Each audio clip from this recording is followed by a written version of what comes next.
And we're live. Oh my Good goodness. morning. Good morning. You're right. It's still morning. We can still say It is still morning. It's 11:31 and not quite lunchtime yet, or afternoon. So good Not quite. So from so far away, wink, wink. Wink, wink. So to tee this off, my name is Zach Boyer. My pronouns are they, them, theirs. I am the manager of programs and outreach at Stonewall Columbus, and I'm joined today with Denzel Porteous. I'm the executive director, he, him, his pronouns. So glad to be here with Zach and everyone else who's hopefully tuning in and watching us today. Yeah. What is this? The third or fourth edition of At the Center. I'm not actually really sure, but new for this year. Yes, this is our inaugural 2021 edition of At the Center, and we're really excited for this to be a monthly program. So mark your calendars for the second Thursday of every month. We're really excited to have various conversations regarding a number of topics. We have some awesome ones planned in the future, one including Dr. Terrence from Denison. Thank you. I was about to say somewhere else. So that is going to be our topic for the month of April. That is going to be our guest for the month of April, discussing just the nuance of being a foster parent, along with holding intersecting identities of queerness, along with being a person of color. So we're excited for that conversation in April, and the rest you'll just have to tune in to find out. Yeah. So speaking of, why don't we go into talking about some updates about Pride before we launch into today's discussion? Yeah, great. Well, I'm sure the community is anxiously awaiting sort of what's going to be happening for Pride. Earlier this year, we sent out an announcement and an update saying, of course, no one can cancel our Pride because our Pride is 365 days a year. But of course, as we are dealing with the pandemic and vaccines are rolling out, there's such uncertainty in terms of what we're going to see across the community and how those things are going to pan out. And so here in Columbus, we have decided to do our virtual Pride March this year. And we are in the throes of about to start opening registration for Pride video submissions for Pride performers as well. So we'll be doing that virtually.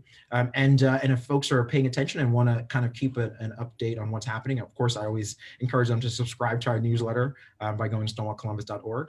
And if they want to see the most up-to-date events and happenings for Pride this year, they can go to stonewallcolumbus.org/Pride.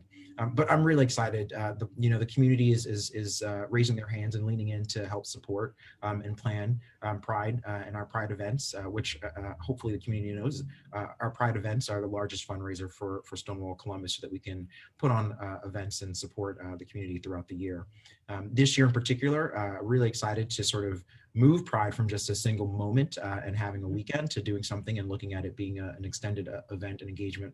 So working with the city to have a proclamation that declares Pride Month versus Pride Week, which is pretty exciting for us, which is something that, yes, lots of snaps. All the snaps. But it's something that we see, we know is happening in other communities. So why not here in the 14th largest city in the country, right? Like that's important for us to speak up and be loud and if not lead the charge in how Pride is represented across the nation, but definitely be part of the charge in terms of what we're doing. So that's been exciting to have those conversations with the city and to see how they're leaning into that as well.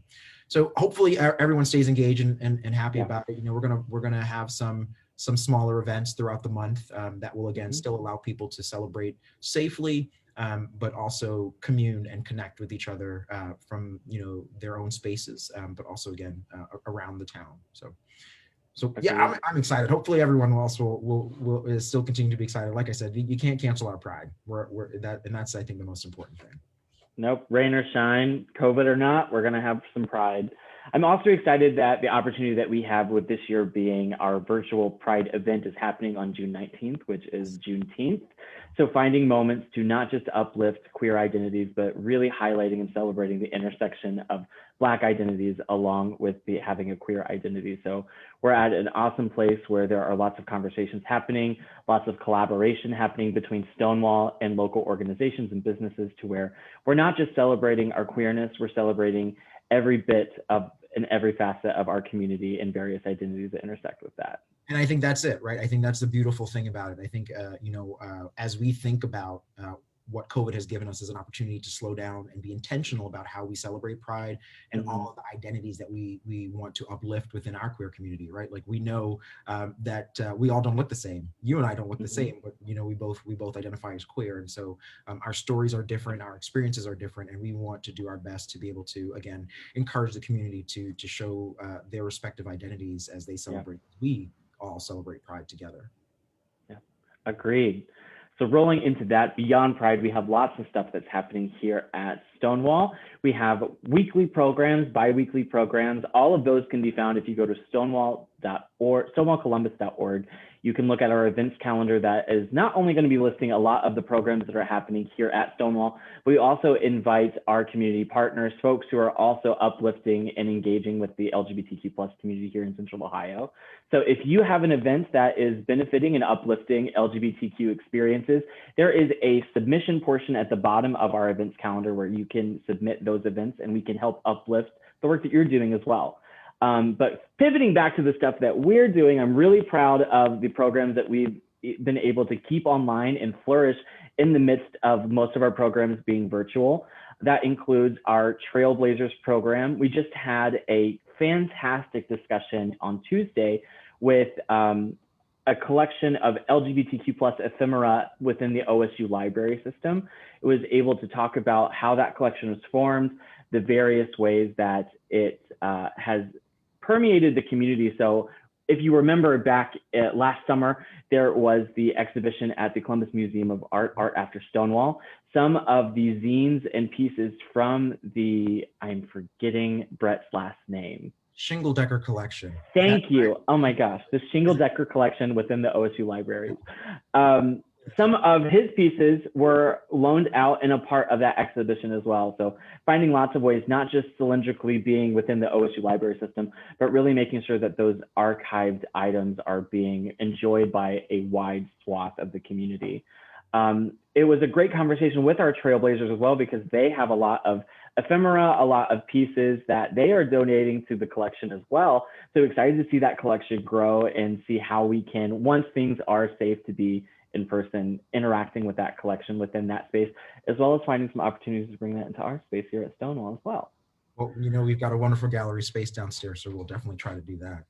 Definitely. We also have quite a few programs that are ongoing, including our Don't Break Thrive program, or DBT, which is our 16-week cohort that is focusing on a non-clinical form of dialectical behavioral therapy, if you're familiar. The great beauty of the way that this cohort works is, though it is 16 weeks, we're able to bring folks on at the halfway point. So folks can join at the halfway point in April. So if that sounds like something you're interested in, if you're looking for more skills for emotional regulation, then feel free to join that. And shout out to our colleagues at Franklin County for helping sponsor that program and for providing us support to help folks when it comes to emotional regulation and overall better well-being. So we're really excited about that program. We also have our financial education series with First Commonwealth Bank. That is the second Tuesday of every month. So that happened this week as well. So don't worry. One thing that we are trying to build into that is, if you're unable to attend those Zoom events, we are recording and posting kind of the essence of the event. So not all of the activities, but some of the main content we are posting in recap videos on our website, to where if you want to register for the next one, you can do that, but you can also do a recap video to where if you missed one of the other sessions, we have that information for you there as well. And teeing up today's conversation, next week, a week from today, March 18th, we have a blood drive here in our space at the Stonewall Center.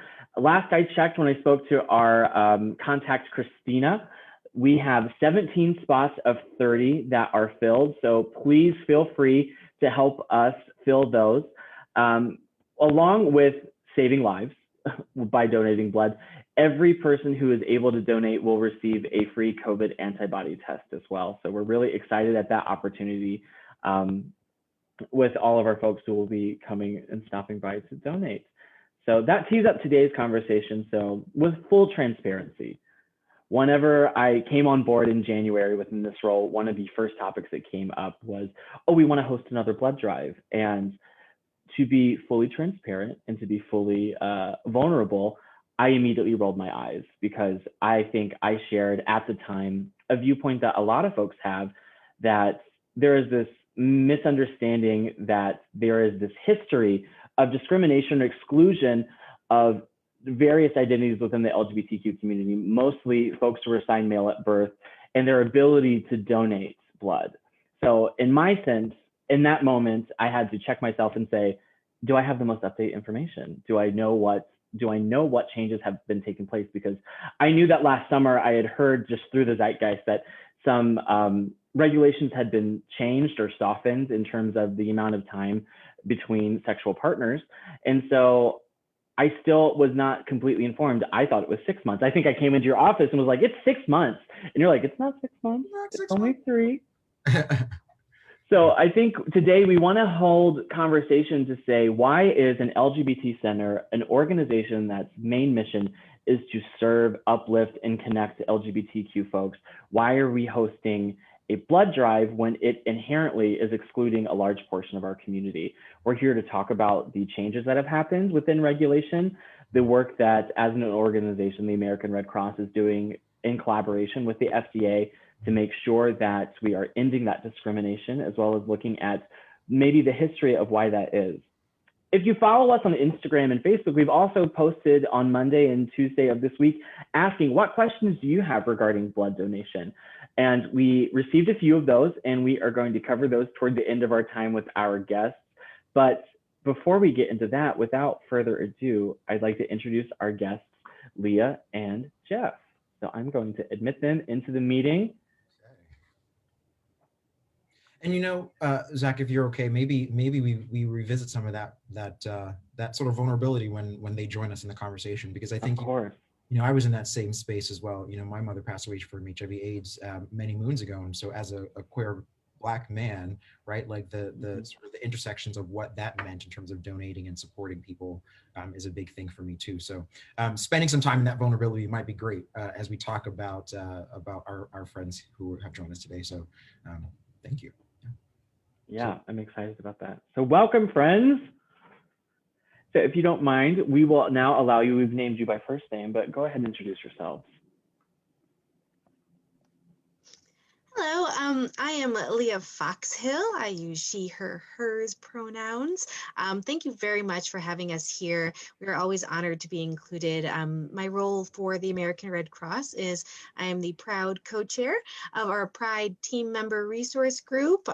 We call ourselves resource groups for team members instead of employees because they are open to volunteers and employees, and the Red Cross is a 91% volunteer-led workforce. So really excited there. And I also work for the biomed portion of the Red Cross, kind of right there in the middle of the country. So y'all are in my neck of the woods. Yeah, we appreciate you taking time today. I am Jeff Redfield, he, him, his, and this is kind of a bit of full circle from myself. I began my nonprofit career as Stonewall Executive Director back in 1998. So it's been a while. I've been with the Red Cross for about 7.5 years, and likely I serve on our National Pride Resource Group. I am the recording secretary, and I've been on it 6 years now, which is kind of a while. And I learned my fundraising, which is my role at Red Cross. I'm a regional philanthropy officer for foundations, predominantly in the central and southern Ohio region. But I got my start at Stonewall, and I wish I knew then what I know now about fundraising would have certainly helped. But we are really pleased to be partnering with Stonewall, to have the drive, the importance that it plays in our community. And we look forward to having a conversation today. Yes, fantastic. Mm-hmm. I'll echo the sentiment of thank you so much both for being here, and Jeff, thank you for I'll take the privilege of the seat that I currently sit in. Right, I think people calling me number 11. Thank you for the work that you did to help the organization sit in the space that we are today. To be prepared to meet the challenges that we do meet today, but also I think to ensure that we are able to have these sort of heart-hitting conversations that show the evolution of thought and idea within our own community, right? This is an evolution from where we once sat And I think being in this new place is ultimately what I think we all want, is a continued progress forward once we learn and understand how to be better and do better. And I think that's exactly what this conversation is about, how we as a community helped educate those in quote unquote seats of power to understanding, how our community can save lives through blood donation as well. So thank you so much for all of that work. Here we are today. So thank you. Yeah, absolutely. And something that, we tend to not really know in this day and age is that, pre-1980s, the proportion of folks in our community who were blood donors compared to the wider general population of the US was really high. I mean, gay men specifically were massively involved in the blood donation process. They were very community oriented.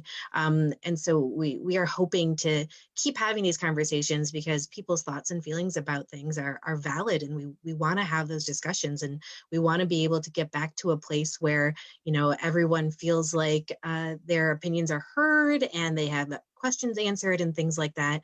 So we're always grateful to talk about it, especially with the blood donation aspect, because it is a hard topic. And we welcome that. We don't want to have anybody feel like we just kind of glance over the fact that it is hard and it's real. And we really respect people coming to us, whether it's positive or negative feedback. We're here to answer questions. And I know Leah is going to talk a little bit more about the stance in the FDA policy, but for myself, when I decided to join the organization, I did my research. Where does Red Cross fall on LGBTQ plus issues?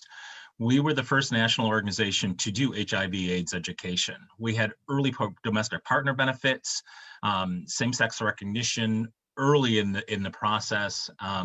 In our organization, from the beginning, has 7 areas, and diversity is one of them, and inclusiveness is part of our core mission of the Red Cross, both in the U.S. and internationally. So that's an important part for me. That's goes into why I enjoy where I'm at. I'm very valued for who I am, and that's all aspects of who I am. And that support goes all the way to the top. Our Pride resource group, any of our resource groups at the national level need an executive leader. It just happens to be the person who is our executive leader is our national CEO, Gail McGovern. She is very committed to LGBT and queer issues within the Red Cross. So we can talk now more about FDA policy. And before we do that, I think there's a moment here.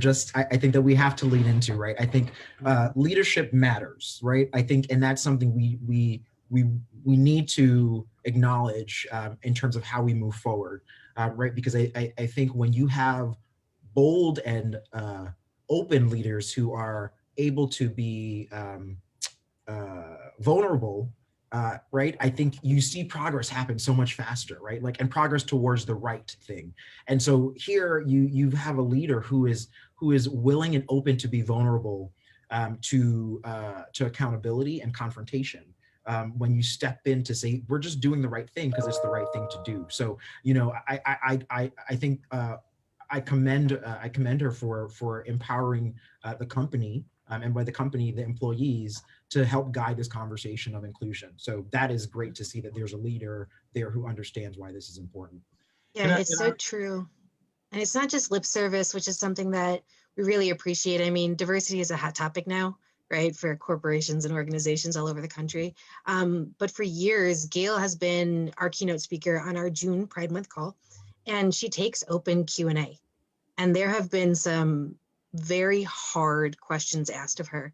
And she's very honest in her assessment. And she always circles back to people if she's like, I didn't think about that, or we're going to make some changes, and actual changes go into place. So we're really fortunate that we have some teeth behind, our desire to be more diverse and more inclusive, is that it actually has full support from the top down. And in Ohio specifically, your regional diversity board for the Red Cross is very serious about doing more community outreach and having diversity in our organization, and how we can support marginalized communities all over the state. And so it's really great to see.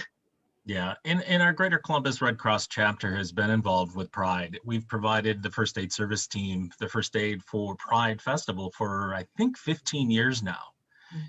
And I've never had to answer the question why. My colleagues answer the question. Our allies at the Red Cross answer that question of why. Why are we participating? You know, this came up a couple years ago when we actively marched in the parade. Why are we? And it was really great that they came to our defense, if you want to call it, but they stood with us in response to that. Fantastic. Absolutely. For some context, because I know that a lot of times if folks don't have lived experiences that are affected by FDA regulations when it comes to blood donations, a lot of times people might be thinking, who might be tuning in, they might not realize what we are referring to or what we're discussing. So perhaps we could go into some background of what FDA regulations are in context to blood donation in reference to MSM communities as well as queer folks. Absolutely. Happy to do that. You know, I kind of really lucky here because not only do I wear the hat for the Pride, I actually work in biomed. So these are questions that I get a lot, and we are guilty, like most organizations, of using acronyms. And I've started to get much better about really explaining what they are and what they mean. So thank you for that opportunity. So the FDA is the government organization that creates blood donation policies that every blood bank in the entire country has to follow. We are the largest of the blood banking organizations here in the country, but we're not the only one. And just like everybody else, we are legally bound to adhere to the policies that the FDA makes. And with that said, you know, people always ask us, you know, because we have so much of the market share, like we have a lot of power, so why don't we use our voice to make changes? And so I just want to say before we go into the actual policy that as a nonprofit, and as kind of our founding neutrality principles, we are not allowed to do any kind of political lobbying. It is not something that the organization can do. Once you get into the field of politics, it completely changes what the American Red Cross is here to do. We are completely apolitical, so we will never be a lobbying force. But that doesn't necessarily mean that we don't do our part too. So the FDA, in kind of in response to the HIV and AIDS epidemics that kind of ravaged our communities here in the 80s and 90s, made changes to their donation policies. They make all kinds of eligibility kind of restrictions. There's a lot of people who cannot donate blood, but they kind of made a clear stance that men who have sex with men, so that's what the MSM stands for, had a lifetime deferral. If you've ever had sex, if you are a man yourself, and you've ever had sex with a man, it was a lifetime deferral. You could never donate blood again. That policy changed in kind of like 2015 or so, and they said, okay, maybe not a lifetime, but we'll do a 1 year deferral, right? And folks were kind of thinking, well, I mean, that's great, but if you're willing to drop it there, then shouldn't we keep marching on? And so just about when COVID hit, they said, you know what? They started looking at other countries that had either done away with any kind of deferral or had shrunken it to a 3-month deferral. Notably, we took data from the UK and from Canada, and I think Australia too. And they said, you know what? The data supports that a 3-month deferral, which means if you are a man who's had sex with men in the last 3 months, you cannot donate blood for 3 months, and then we'll revisit. And now there's actually kind of an emergency clause in place where they're thinking about doing a 1-month deferral. Ooh. And this policy does not just affect men who have sex with men. It also affects women who've had sex with men, who've had sex with men. So there's a lot of people in our community, right, that can fall under these categories. And I do want to stress that the FDA, and so blood banks like us, we use self-reported gender. So when you walk in to donate blood or platelets anywhere and they, ask your gender, you are in charge of reporting that. So this policy does also affect folks that are trans men who've had sex with men, right? Does not affect people who identify as like trans women who have sex with men, right? Because it's self-reported gender. And the reason why these policies keep marching towards less and less of a deferral is because they're starting to get more data, right? The era of changing policies because we think it's the right thing to do is well gone, because we've done things wrong in the past in this country, right? The FDA has kind of been a little fluid, so they've become a very data heavy, and that's good. it is always good to be data heavy when you are a scientific entity. And so they're starting to make the adjustments. When the 3-month deferral came out, the Red Cross as an organization, Gail McGovern herself, pushed out an external and an internal statement saying that, we support the adjustment down to 3 months from a 12-month deferral, but we recognize the policy is still discriminatory and that the Red Cross does not support discrimination in any way, shape, and form. And we are happy to partner with the FDA to get them the data they need to make informed decisions.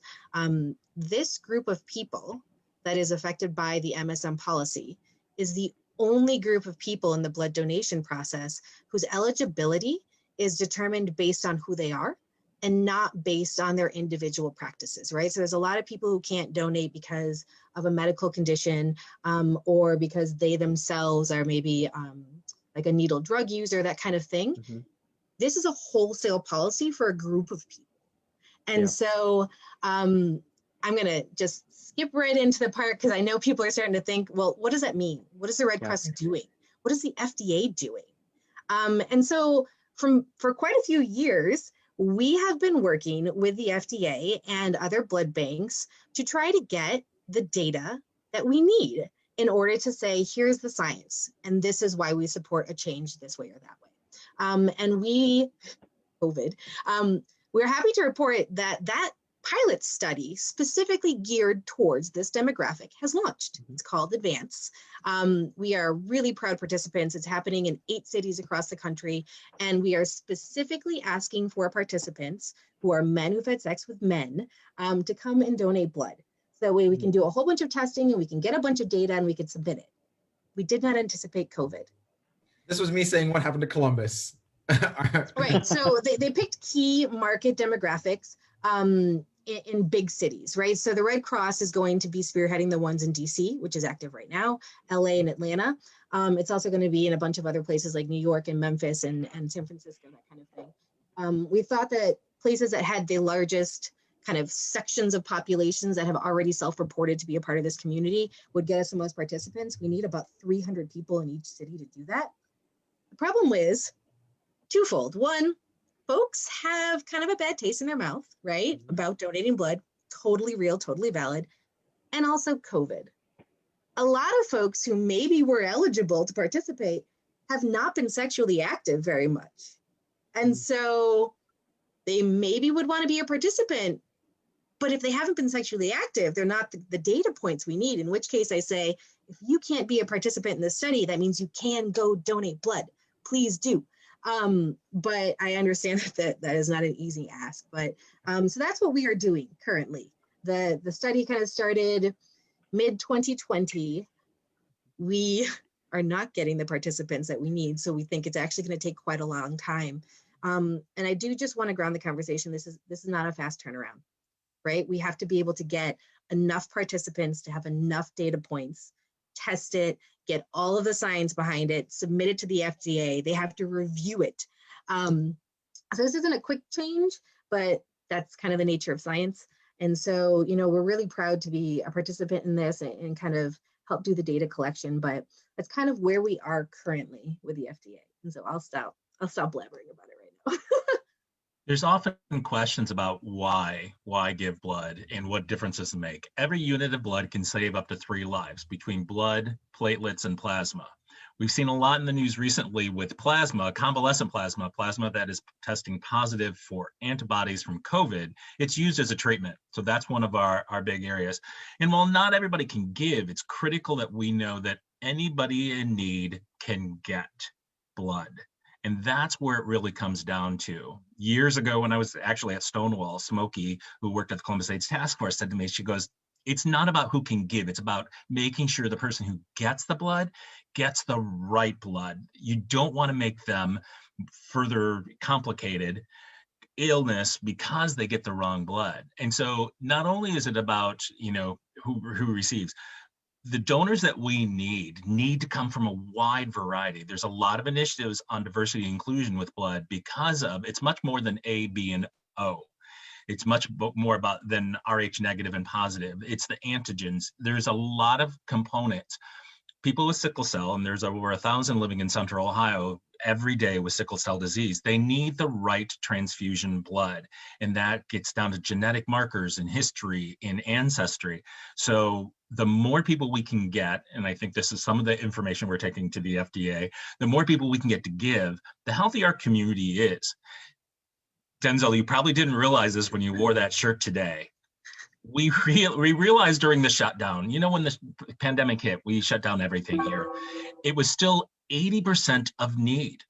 All those elective surgeries, we still needed 80% of our average need, because 25% of all blood donations, somebody needs platelets for cancer treatment every 30 seconds in the US. 25% of American Red Cross blood goes for cancer treatments. So that's part of that saving lives factor. So we could go on. It is, I thought I understood so many things when I got here. It's like most places, you know, but now it's a fascinating topic. And our Columbus Blood Lab produces over 1 million units a year. If the Midwest is the blood belt, Ohio's the buckle. We really are a giving community. And so we produce blood out of central and southern Ohio, Toledo and Lansing. It all comes through this pipeline. We talk about 23 being a pipeline of blood kind of thing, in and out, and then it can go anywhere. And the nice thing now, if you've given blood, your app, you can follow where your blood donation is in the process, how it was used. And we always talked about the Michigan-Ohio State blood battle, and so many of our blood donations went to the state up north. I'm from the state up north. But it went to the state up north, which I always thought was ironic, that people are like, look, it's being used in Grand Rapids. The vast majority of our blood collected does stay within the region. But yeah, as a national organization, we do have a whole banking computer system that lets us know if blood is needed here and you have extra down here, we send it. We don't let a single unit go to waste. And Jeff brings up a very good point that, you know, our community is not immune from needing blood or blood products. And we always come up against the fence that our community is awesome at solidarity, right? When one part of our community feels discriminated against, or they are affected by something, we stand together. And that is so noble and so respectable in so many ways. In this specific way, a blood boycott does nothing to change the policy. It does nothing to kind of advance the initiative. All it does is impact the people who need blood.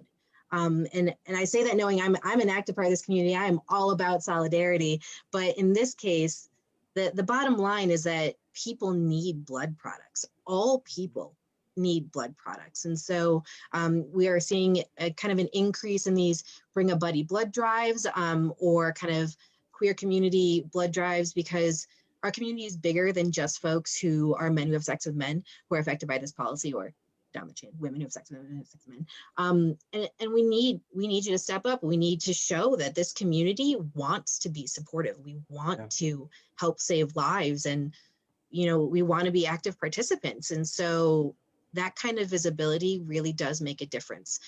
People notice, your politicians notice, your officials notice, and as long as you can keep the conversation going, you have more power. So please do. Please donate blood or platelets. And if you can't, if you are ineligible to donate for any reason, I am ineligible to donate blood. I am not a man who's had sex with men. And so I get it.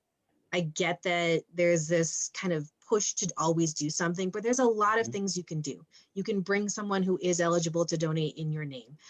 So please do participate, and please do keep asking us questions. You know, we're happy to be here. We're happy to do that, but think of the bigger picture. Think of the hospital wards and the folks that come in every single day, and it really does save lives. Yeah.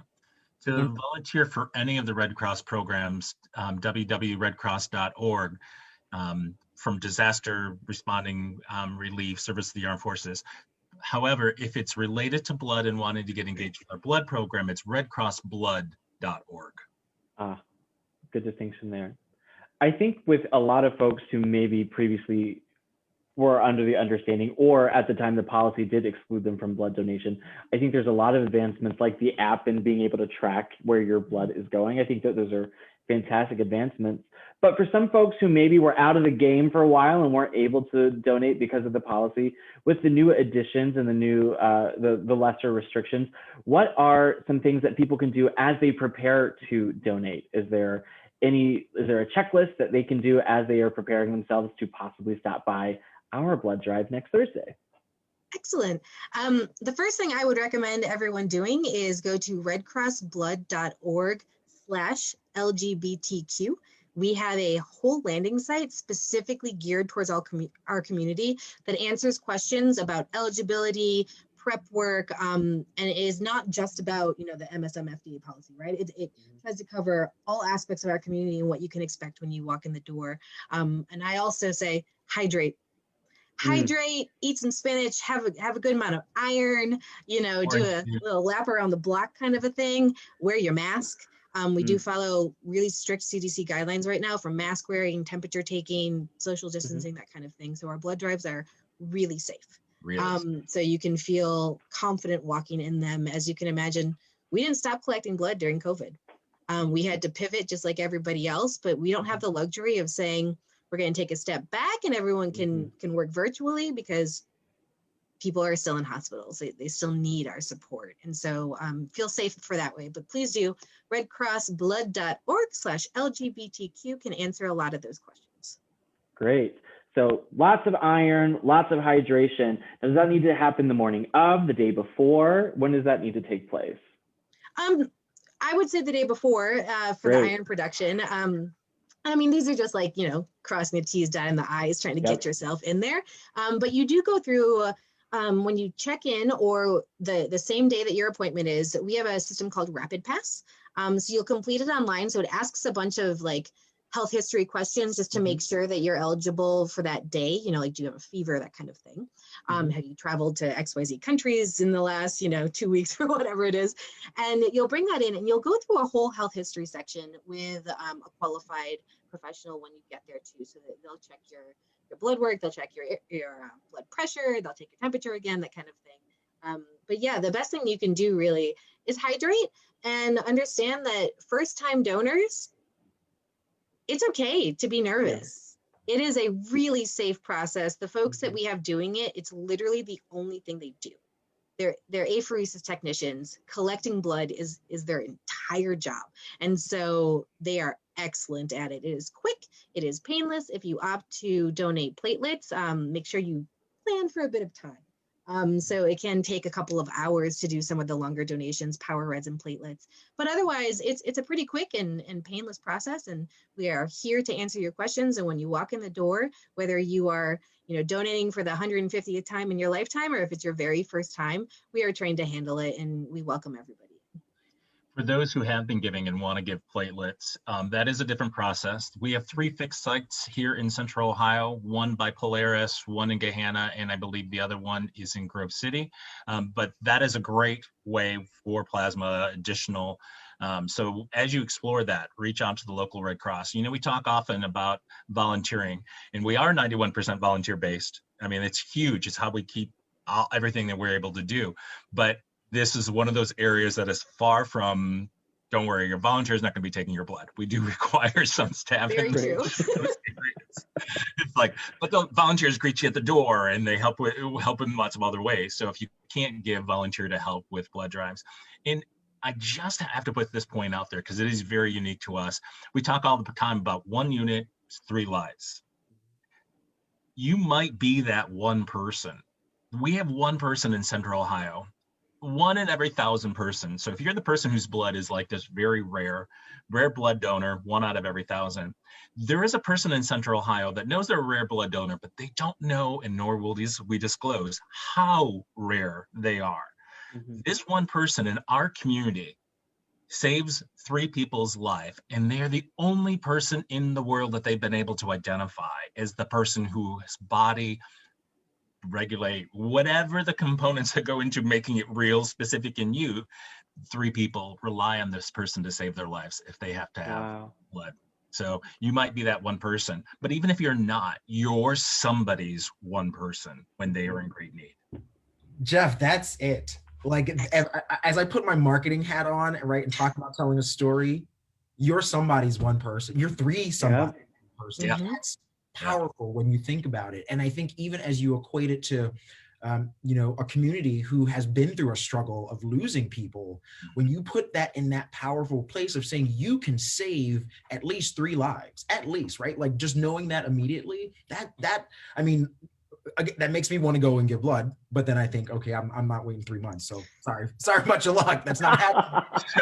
So you all will appreciate this. I have to tell this quick story. When they came out and changed the different from lifetime ban to 1-year ban, our dear friend Nina West went, "Oh, wait a year, get thee to the nunnery, and then you can give blood." So it's just, yeah, we get it. We get it. Yeah. I mean, I had to stay home, but I have a partner. So again, still. But I also know those partners that even though they're in a relationship, it's been 3 months. Well, everybody's different. I do want to point out one thing.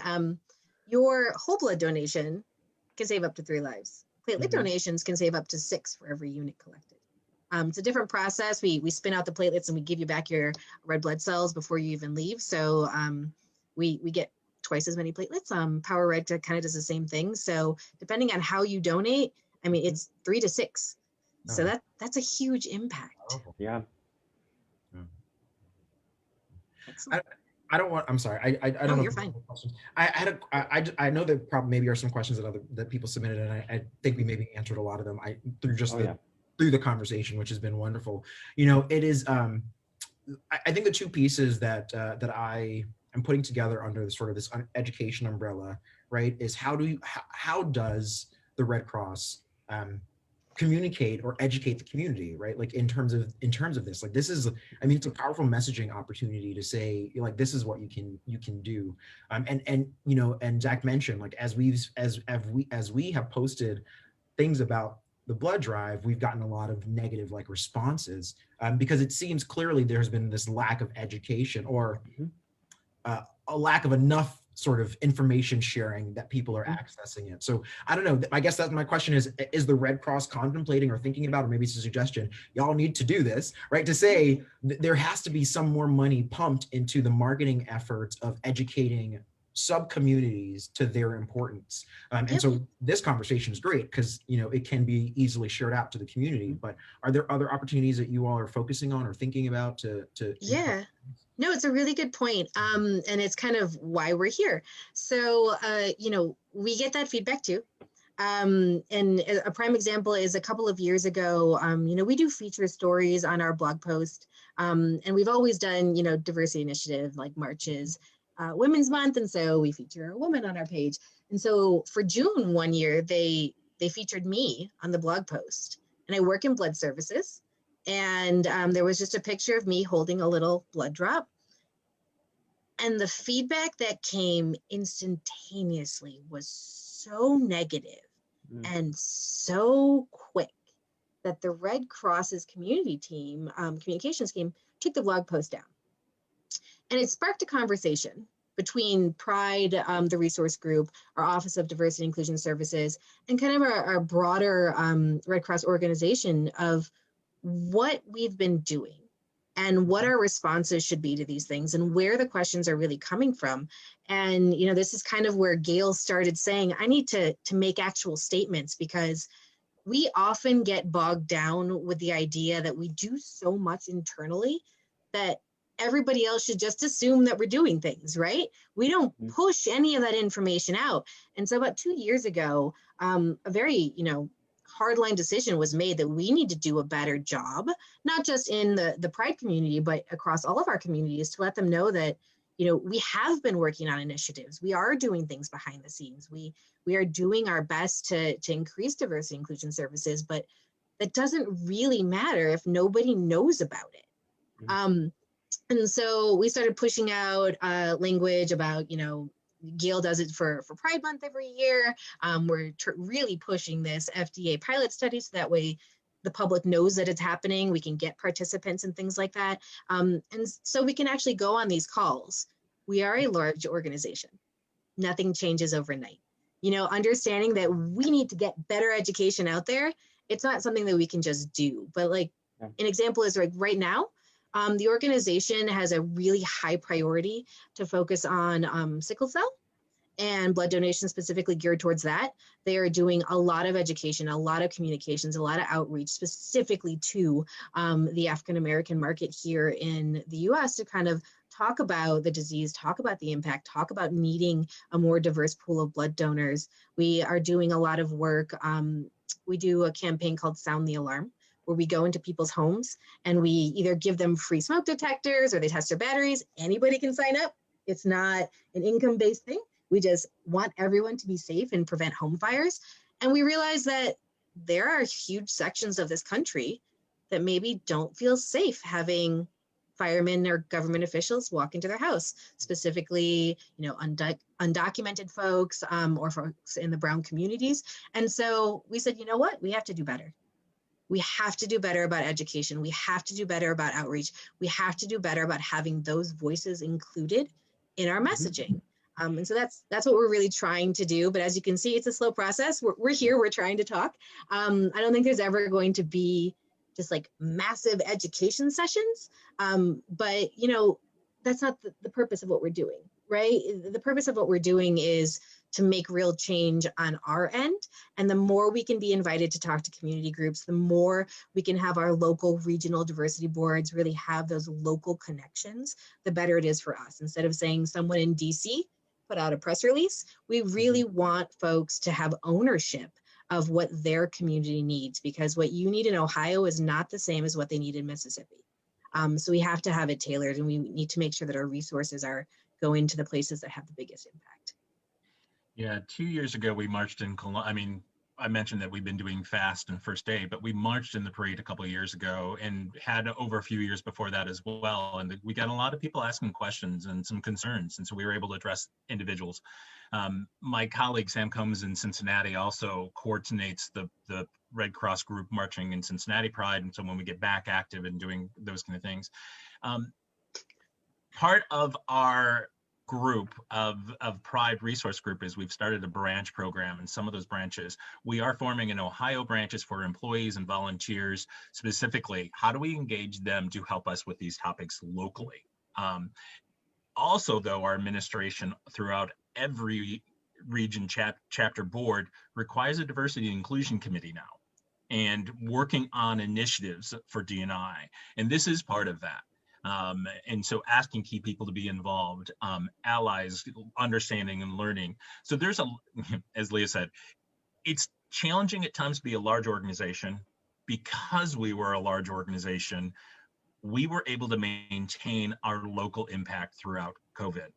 We still had home fires. That's 97% of every disaster in Ohio was a home fire. We still had a historic year of records, hurricanes, and wildfires that needed. We've had to change our mission because of COVID. How we deliver it, not change our mission, how we deliver it has changed. Sorry, big difference.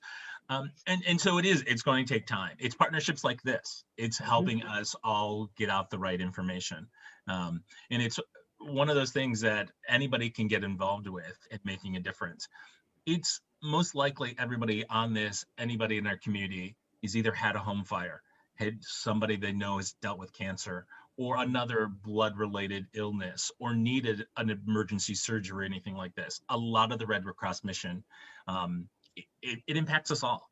So just figuring out where, there's a lot of great organizations, but where to make that connection. Yeah. The last thing I want to just kind of mention on that note is, we're really hoping that the ripple effect comes into play, because answering these questions and not understanding the community or knowing where it comes from, doing it wrong would be horrifying, right? Like, we have the people in place, we have the knowledge, we need to be able to address this appropriately.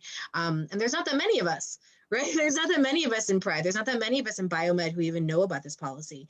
And so we are trying to do our part to keep having these educational sessions. We do a lot of internal training as well. So that way folks have the information, they understand where people are coming from. So when questions come to them, even if they're not a member of our community, they don't have a gut response that will cause more harm than good, right? And so little by little, we're getting more and more people aware of the policies, aware of the advanced study, talking about it and understanding the unique challenges that come from this community. Because allies are important. They really are necessary if we want to have wholesale change anywhere in any diversity market. But you need to make sure that they are not speaking because they feel like they have the answers, and you want them to be speaking because they know they have the answers. And so, yeah, more people join us. The more diversity we have within our organization, the better it is for everybody across the board. Whatever you identify as, your intersectional identity is a key voice that we want to have. So please do. In another life, I worked at the Cleveland Clinic and on a heart and lung transplant unit, and seeing the impact of not only tissue and organ donation, but seeing how vital blood donation can impact. It's not just rich white folks that are getting, rich white straight folks that are getting blood donations and getting organ transplants. It's everybody of every facet of life, every socioeconomic status. It's all of us. So I think really driving home the point is that though the policy in terms of regulation isn't where we want it to be, we're still working on that. But in the meantime, there are queer people that need our blood. There are other folks in the community that benefit from the sacrifice. It is taking a little bit of time out of your day and giving something that your body naturally produces and will create more of. And you get a cookie at the end, so why not? And there are other health benefits of giving blood. Fantastic. We did ask our followers on Instagram and Facebook for a few questions. So before we wrap up, I did want to read those off, though we don't have to go in depth because luckily between Jeff and Leah, we've answered quite a few of those. So we don't have to belabor that. The first question was, how many lives can be saved from a single blood donation? And we've learned that that is not just a single answer. It depends on the type of donation. So we know that it's 3 for a whole blood donation or 6 for a platelet donation. So fantastic information there. We did have a question that was asking, though some changes have made to donation restrictions, what is the American Red Cross doing to influence decisions of the FDA to discriminatory restrictions of queer people who would like to donate? We've talked about the advanced study. We've talked about the ongoing fight between the administration within the Red Cross, directly working to influence the FDA, not in a lobbying form, but in an evidence-based form. So fantastic work there. Our last question, Leah and I, when the call first started, we're trying to figure out what exactly this person was asking because we didn't know if there was a letter that was left off or if this was a typo. But the question as it reads is, Indian law doesn't allow LGBTQ people to donate blood. Is there any possible scientific reason? So our question was, are we talking about India, the country? Was it a typo? And were we talking about Indiana, the state? Or are we talking about referring to our Native American or our indigenous folks in terms of saying Indian law? So Leah, if you would like to take it away, we have answers to all 3. Yeah, absolutely. And I do just want to mention, because I didn't say it before, if you are interested in the advanced study or you know people who live in any of the target cities, you can find more information at advancedstudy.org. All right, so the three interpretations of this question. If you are referring to the state of Indiana, states are not allowed to make their own blood donation eligibility laws, and everybody in this entire country has to adhere to the FDA policies. So Indiana doesn't get the luxury of doing that, if that's what you were asking about. If you're asking about the country of India, what I'll say is we don't really have a lot of insight into why other countries create eligibility processes. It's our understanding that most people use science-based, but as you've heard, if you don't have updated data, you don't change your policy. Not to say that there isn't, some kind of discrimination going into policies, but we have no insight into that. We do have partnerships with like Europe and Canada, and we do pay attention to that. And oftentimes we can share data between that, but India is not one that we have kind of the inner workings of their decision making. For our indigenous communities, I don't have knowledge of a wide scale ban on LGBTQ folks not being allowed to donate blood across indigenous communities. We have a number of working relationships with, folks, depending on what state you're in, with different tribes. And, there's a long history of two-spirited people and folks from there. So I haven't heard of that being a wholesale ban, but based on the data that we have, there is no scientific backing to say an umbrella policy of no queer folks can donate blood. So from the science point of view, there isn't data to support that. Like I said, our community is very vast and very diverse. So you would be very hard pressed to find data that supported every person in this community being, ineligible. That's the information I have for that. Sorry if I didn't answer the question. I mean, feel free to reach out if there is something more specific. You did. I think you took a great stab of answering 3 different questions. So thank you for that. Yeah. Acknowledge that. And Leah, we didn't mention, if you ever have a question, our email for Pride is rainbow flag, no spaces, rainbowflag@redcross.org. And I happen to be the one who monitors it and I send those questions to Leah, but yeah, you'll get us, literally us. Yeah. Fantastic. And then in case anyone wasn't able to tune in today, or if you are more of a reader than you are a listener, we are going to post more information plus the answers to these questions on our blog, The Cornerstone. So head to stonewallcolumbus.org and look at The Cornerstone, and we'll have a recap of today's event. Lots of information in terms of how to contact Rainbow Pride at redcross.org, as well as the advanced study as well. So lots of information that we've covered today will also be on that blog post to come soon. So have no fear if you were just now tuning in, we have lots of information that we're going to share on that blog post. Excellent. Well, thank you again for inviting us to be here. We're happy to be a resource. We're happy to answer the questions, and, please do keep asking them. Don't be silenced. If you have questions, find the answers. And if you can't find them online, reach out to us. If we can't answer them, we will figure out a way to get you what you need, because this is a vital conversation. And it is important that folks have the space to do that. And thank you so much for inviting us and for doing this. And, we really look forward to, continued partnership. So thank you. Yeah, definitely. Thank you for the partnership. And we will be supporting and hosting next week's drive. That's great. We will, I'll be getting hold of all my colleagues to say, please post. Excellent. Yeah, definitely. I want to say thank you both for doing this, and thank you, Zach, for asking that question when you first started. Like, what are we doing? Because it spawned something amazing for us to have a conversation so openly about this. And before we go, I just want to also just, I don't know if it's a request or a statement, maybe it's more of a statement or invitation.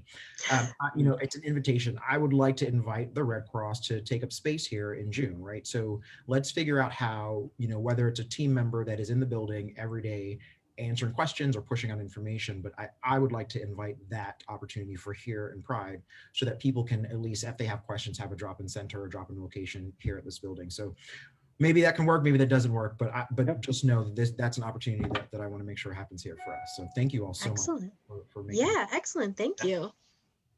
Great. Thank you again so much for your time and sharing your expertise. I think that as someone who entered this initial topic in this conversation being skeptical and a little apprehensive based on past history, it has been a phenomenal journey to learn about the change that's happening at the forefront of this conversation that has already taken place and the continued conversation that's happening. So it's very hopeful, and I'm very, very excited and proud to be a part of it. So thank you again so much for your time and sharing your expertise. Yeah, excellent. And thank you to everybody on Facebook Live. Yes, thank you everyone for watching. Definitely. So Jeff and Leah, we won't see you again too soon. Maybe on the 18th, we'll see Jeff for sure.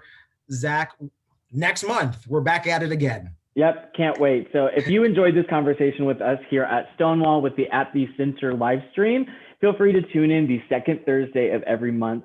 Again, next month, we will be talking about the nuance of being a foster parent, along with having an intersecting queer identity. So we're really excited to have that conversation. All right. So thank you, everyone. Have a great Thursday. Bye. Bye-bye.